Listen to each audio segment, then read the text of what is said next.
विमल नाथ भगवान की जय। आचार्य उदय वराग स्वामी महाराज की जय। अहिंसामयी विश्व धर्म की जय। बोले परम पूजा आचार्य श्री विश्वेश सागर जी महाराज की जय।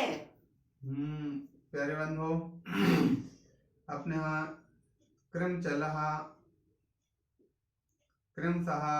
गुण स्थानों का एकम से लेकर के अथवा एक तारीख से लेकर के क्रम से गुण स्थानों की चर्चा चल रही थी। उन गुण स्थानों के क्रम में सबसे पहले यह अनादिकाल से भव्य जीव अथवा अभव्य जीव, सभी प्रकार के जीव अनंत काल से इस भू पर बारंबार जन्म मरण को प्राप्त हो रहे हैं। जैसा कि आप सबने सुन रखा है कि 6 महीने 8 समय में 608 जीव निगोद अवस्था को से छोड़ करके संसार राशि में प्रवेश करते हैं। निगोद की अवस्था को आप सभी जानते हैं। जहां तक पहले जीवों के बारे में थोड़ी सी चर्चा कर लेते हैं। जीवों की भव्यता और भव्यता की अपेक्षा से बात करें तो मुख्यतः 2 भेद हैं, एक भव्य और दूसरा अभव्य। अभव्य किसे कहते हैं? जब प्रकार की बात आती है तो अभव्य का मतलब है कि जो जीव कभी अपने जीवन में ना तो सम्यक दर्शन को प्राप्त कर सकते हैं और ना सम्यक दर्शन प्राप्त नहीं कर सकते, तो कभी मोक्ष को प्राप्त कर सकते नहीं हैं। उसके विपरीत दूसरे होते हैं भव्य जीव, जो सम्यक दर्शन को प्राप्त कर सकते हैं, उसकी योग्यता रखते हैं और भविष्य में कालांतर में मोक्ष को प्राप्त हो सकते हैं। वो जीव भव्य होते हैं।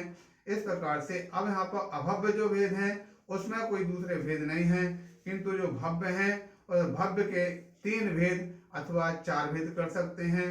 3 भेद की अपेक्षा से बात करते हैं तो निकट भव्य, दूर भव्य और दूरानुदूर भव्य 3 भेद होते हैं। कहीं अगर इस प्रकार से और अगर अपेक्षा से बात करते हैं तो एक भेद और आता है आसन्न भव्य। निकट भव्य से पहले आसन्न भव्य, निकट भव्य, दूर भव्य और दूरानुदूर भव्य, इस प्रकार से 4 भेद आते हैं। अब इसकी व्याख्यान को सामान्यतः लोग निकट भव्य का तात्पर्य जो कहते हैं, कुछ समय में 1 2 3 भाव में जो मोक्ष जाने वाले हैं वो निकट भव्य, और पश्चात दूर भव्य जो अभी नहीं कुछ समय बाद जाएंगे वो दूर भव्य, और दूरानुदूर भव्य जो कभी मोक्ष जा सकते नहीं है। सामान्यतः इस प्रकार की व्याख्या चलती है, किंतु हमने एक बार चिंतन पर पहुंचे, क्योंकि ये काल अनादि काल से चल रहा, अनंत काल तक चलने वाला है। फिर इसमें हम भव्यता अभव्यता को हम किस प्रकार से विभाजित करें, तो हमने एक बार चिंतन किया था। तो उसमें इस प्रकार से आया कि जो जीव एक बार सम्यक्त को प्राप्त करके पुनः मिथ्यात्व में चले जाते हैं, उन जीवों को आसन्न भव्य की श्रेणी में ग्रहण किया जा सकता है, क्योंकि सम्यक दर्शन को प्राप्त करने वाले जीव के लिए एक समय निश्चित हो जाता है, अर्ध पुद्गल परावर्तन के अंदर मोक्ष को प्राप्त हो सकता है। तो वर्तमान से लेकर के अर्ध पुद्गल परावर्तन तक के जो काल है उसको अपन सबसे पहले जो आसन्न भव्य की श्रेणी में लिया जा सकता है। दूसरा निकट भव्य, जो मति ज्ञान और श्रुत ज्ञान के द्वारा वस्तु को विषय कर सकते हैं, जान सकते हैं, उसको प्राप्त होने वाले विषय को होने वाला जो है उसको निकट भव्य कहा जा सकता है। दूर भव्य, जो मति ज्ञान श्रुत ज्ञान के ज्ञान में ना आवे, यानी केवल ज्ञान गम्य के जो विषय है, जो समय है, जो काल है, उसको अपन दूर भव्य कह सकते हैं। और उसके अलावा दूरानुदूर भव्य, जो कभी भी सम्यक दर्शन को प्राप्त ना करके मोक्ष को प्राप्त नहीं कर पाते हैं, उनके पास योग्यता होने के बाद भी दूर भव्य होते हैं। इस प्रकार से 4 प्रकार के जो भव्य की अवस्थाएं हैं उनको इस प्रकार से समझ लें कि जिस प्रकार से कोई छोटी सी कन्या, 1 वर्ष की कोई कन्या है, उसके लिए पहले तो निकट भव्य अर्थात अथवा आसन भव्य हो सकता है, कोई जो जिसकी शादी तुरंत हुई हो, ऐसी स्त्री माँ बनने के काबिल है, अच्छा नजदीक समय में है, योग्यता रखती है, इसलिए उसको आसन भव्य की श्रेणी में लिया जाएगा। दूसरे नंबर पे जो जिसकी अभी शादी नहीं हुई है, होने वाली है, उसको निकट भव्य की श्रेणी में ले सकते हैं। तीसरे नंबर पे जो छोटी सी कन्या है, अभी तो नहीं, कालांतर में मां बनने की योग्यता रखती है, उसको दूर भव्य की श्रेणी में लिया जा सकता है। और किंतु इसके विपरीत में जो विधवा स्त्री है, जिसको कभी पति का संयोग नहीं हो पाएगा, इसलिए वह मां नहीं बन सकती है, उसको अपन दूराण दूर भव्य की श्रेणी में ले सकते हैं। योग्यता होने पर भी वह नहीं होते, किंतु जो कहते बांझ स्थिति स्त्री है, जिसके लिए पुत्र प्राप्ति की, संतान की योग्यता नहीं है, उसके लिए संयोग मिलने पर भी पुत्र प्राप्त नहीं होता है, उसको अभव्य की श्रेणी में लिया जा सकता है। इस प्रकार से हम उसको समझ सकते हैं। उदाहरण के समय आधार पर वहां पर कहने का तात्पर्य है अनादिकाल से संसार में इस प्रकार के जो जीव भ्रमण करते चले आ रहे हैं, जैसे कि आप पहले सुन चुके, हम बात कर रहे थे कि जो अभव्य अथवा भव्य, तो अनादिकाल से जो निरोध की अवस्था में अनंत जीव वहां पर भरे हुए हैं, उसमें से 6 महीने 8 समय 608 जीव उस निरोध की अवस्था से निकल करके संसार राशि में प्रवेश करते हैं, और 608 जीव ही संसार राशि से अपने जीवन में मुक्ति को प्राप्त करके और सिद्धालय पर विराजमान होते हैं। यह क्रम अनादिकाल से चलता चला आ रहा है और अनंत काल तक चलता चला जाएगा। उसी को कैसे वहां से निकल करके वो कैसे वहां पर जाते हैं, तो निकलने की अवस्था तो आपकी समझ में आ गई कि जब कोई जीव उनका किसी प्रकार का अपना निगोदी या नाम कर्म का उदय समाप्त होता है, तो वह वहां से उस अवस्था से पर्याय से परिवर्तित होकर के सबसे पहले पृथ्वी कायक, सूक्ष्म बादल अथवा जल कायक इत्यादि स्थावर की अवस्थाओं में बार बार जन्म करते हैं। क्रम से उसके पश्चात 2 इंद्रिय, 3 इंद्रिय, 4 इंद्रिय, असंगी, संगी, इस प्रकार से क्रम से होते हैं।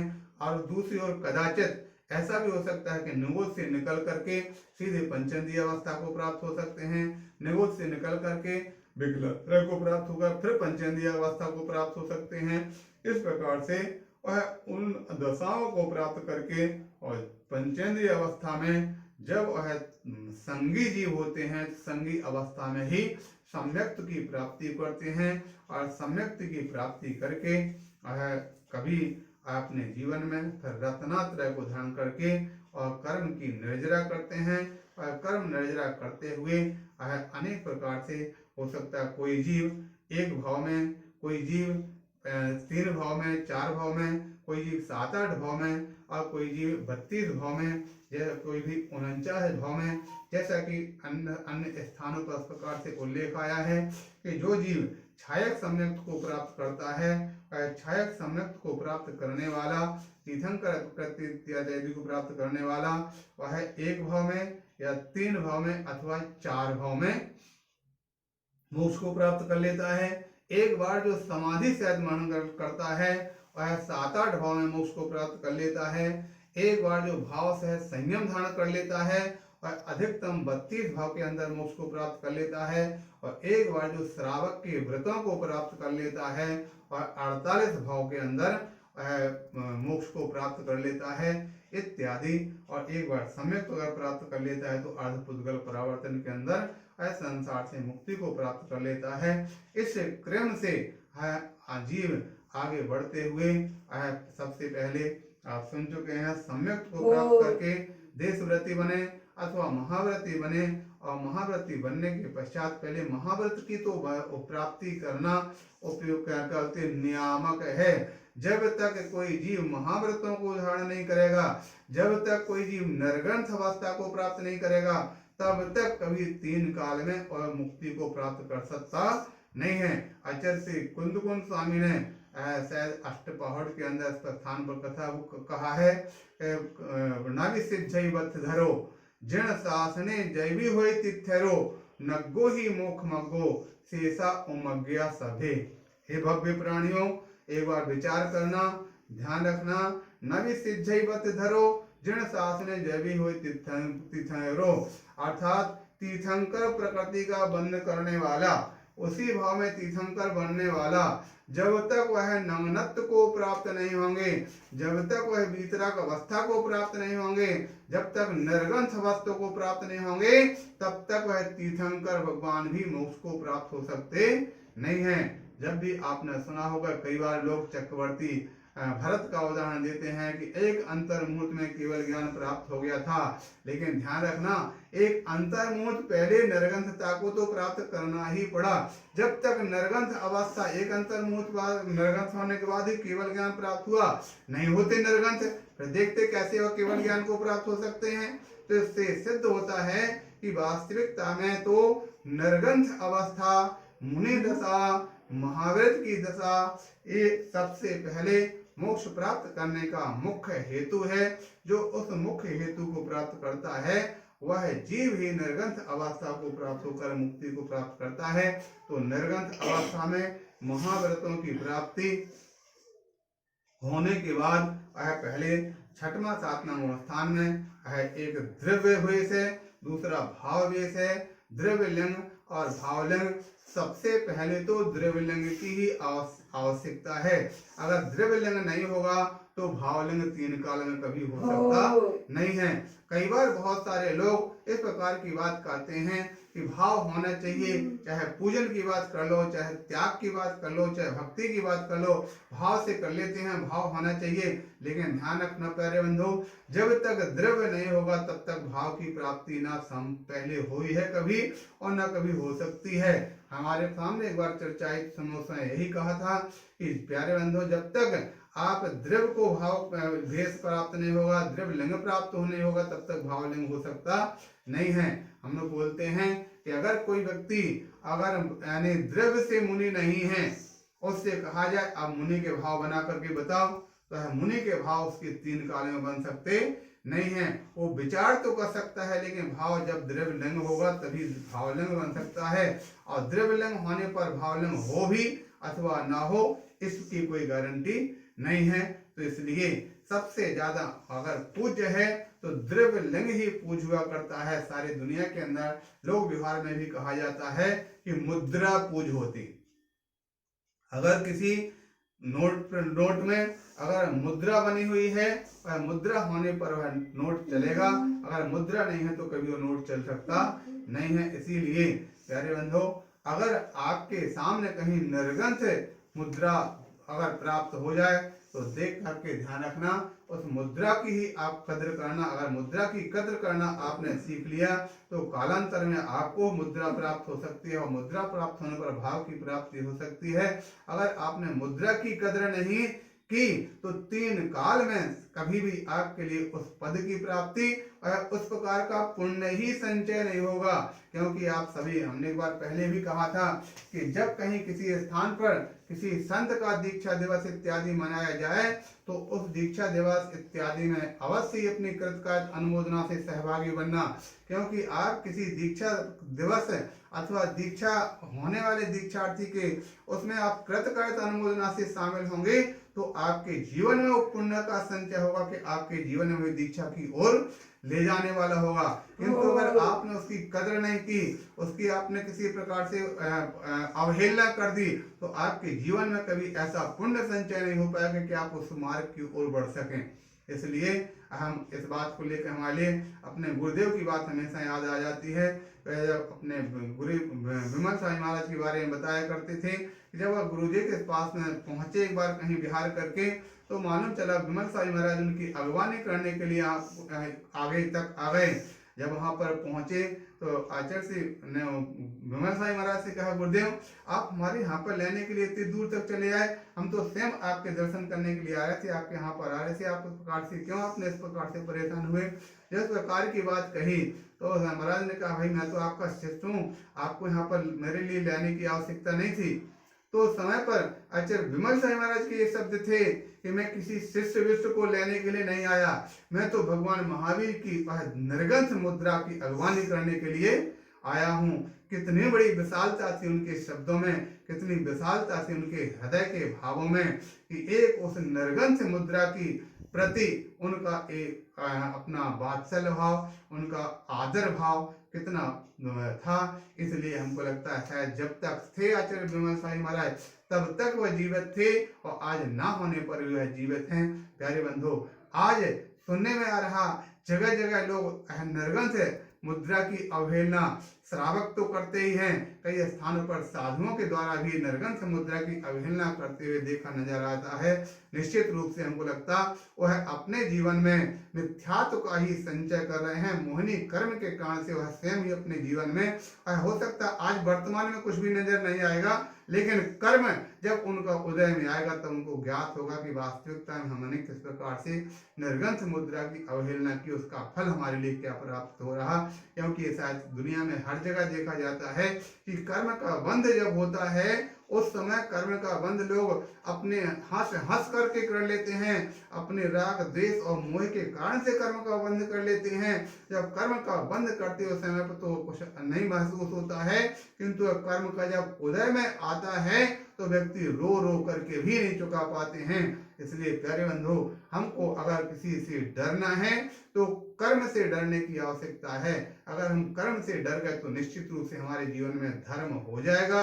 अगर कर्म से नहीं डरे तो कभी 3 काल में धर्म हो सकता नहीं है। हम यहाँ पर बात कर रहे थे निर्गंथ मुद्रा की।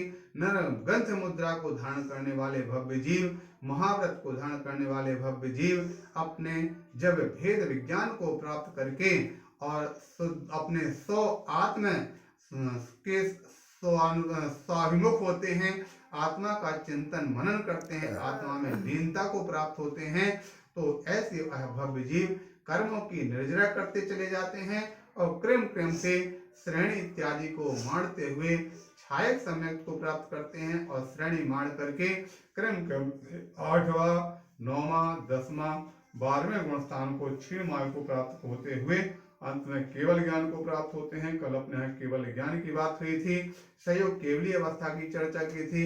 सहयोग केवली का मतलब जो योग से सहित हैं और फिर भी केवल ज्ञान को प्राप्त होने वाले अरहंत अवस्था में हैं, जिनको अर्ध नारीश्वर कहा गया है। आप कई बार लोग हैं अर्ध नारीश्वर को लेकर के लोग बहुत असमंजस में हो जाते हैं, ये क्या नाम दे रखा है। भगवान के लिए नारी शब्द की प्रयोग की आवश्यकता है तो उसको जब संधि करते हैं एकदम बहुत अच्छा अर्थ निकलता है। अर्ध ना अरि ईश्वर, अर्थात आधे नहीं रह गए हैं, अरि यानी कर्म शत्रु जिनके, ऐसे ईश्वर अर्ध नारीश्वर अरहंत भगवान होते हैं, अरहंत अवस्था को प्राप्त होने वाले होते हैं। ऐसा सहयोग केवली अवस्था की प्राप्त होती है और हमने कल यहाँ पर चर्चा की थी। सहयोग केवली जब उनका आयु कर्म का शेष मात्र अंतर्मुहूर्त बचता है तो उस समय पर अथवा अन्य किसी कर्म की अवस्था अंतर्मुहूर्त शेष रहती है, अन्य सभी कर्मों की स्थिति बराबर करने के लिए उस समय पर समुद्घात करते हैं और समुद्घात करके सभी कर्मों की स्थिति अंतर्मुहूर्त बराबर करते हैं। और समुद्घात का अर्थ है यहाँ पर बताया गया था, समुद्घात का लक्षण जो होता है अपने मूल शरीर को ना छोड़ते हुए आत्मा के शरीर को बाहर फैलाने का नाम समुद्घात होता है। मूल शरीर में अगर आत्मा कर्म का भोग होगा तो मात्र छोटे स्थान पर होगा और आत्मा प्रदेश जब पूर्ण लोक में फैल जाते हैं तो कर्म लगे हुए थे उन कर्मों का अति शीघ्र ही फैलाव होते ही उनका क्षीण हो जाते हैं, नष्ट हो जाते हैं, भोग हो जाता है। ऐसे अंतर मुहूर्त में वह कि समुद्घात करते ही अंतर मुहूर्त जब शेष आयु रहती है तो 13वें गुण स्थान को पार करके 14वें गुण स्थान में पहुंचते हैं। 14वें गुण स्थान का जो नाम है अयोग केवली, अर्थात योग जहाँ पर समाप्त हो जाते हैं, योग की अवस्था समाप्त हो जाती है, ऐसे अयोग केवली अवस्था को प्राप्त होकर के 14वें गुण स्थान में मात्र 5 ह्रस्व अक्षर बोलने में जो समय लगता है आ ई उ री लृ, इतने 5 ह्रस्व अक्षर बोलने के काल तक वह 14वें गुण स्थान में रह करके और अपने अंतिम द्विचरम समय में सबसे पहले 72 अथवा 73 प्रकृतियों का क्षय करते हैं और अंतिम समय में 13 अथवा 12। यह 13-12 क्यों कहा? अगर तीर्थंकर प्रकृति को प्राप्त होने वाले हैं तो तीर्थंकर प्रकृति वाले वह पहले 13 प्रकृतियों का क्षय करेंगे, अंत में पहले 73 का, बाद में 12 का, और तीर्थंकर अवस्था नहीं है तो पहले 73 का, पहले 72 का, बाद में 13 का।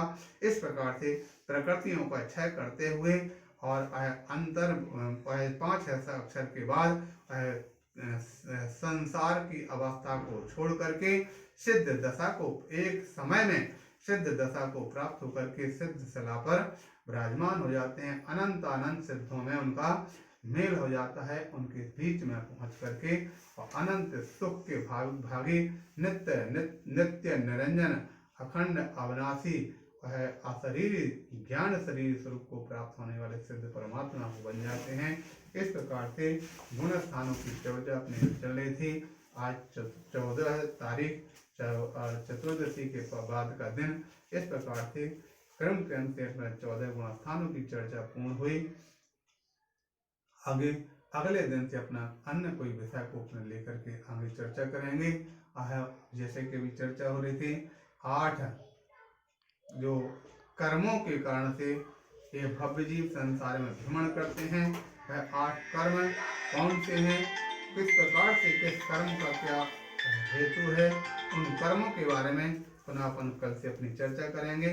वह कर्म क्या है, किस प्रकार की स्थिति वालों को समझ करके जो भी महानुभाव उस संदेश को सुन रहे हैं उन सबके लिए हमारा आशीर्वाद। इसी प्रकार से अपने धर्म की भावना को बनाते हुए संसार से पार होने की और जो हमारा विषय दिया गया है इस पर चिंतन करें, मनन करें, विचार करें और किसी प्रकार की जिज्ञासा हो तो संदेश भेज करके उसका समाधान भी प्राप्त कर सकते हैं। बोले 1008 श्री आदिनाथ भगवान की।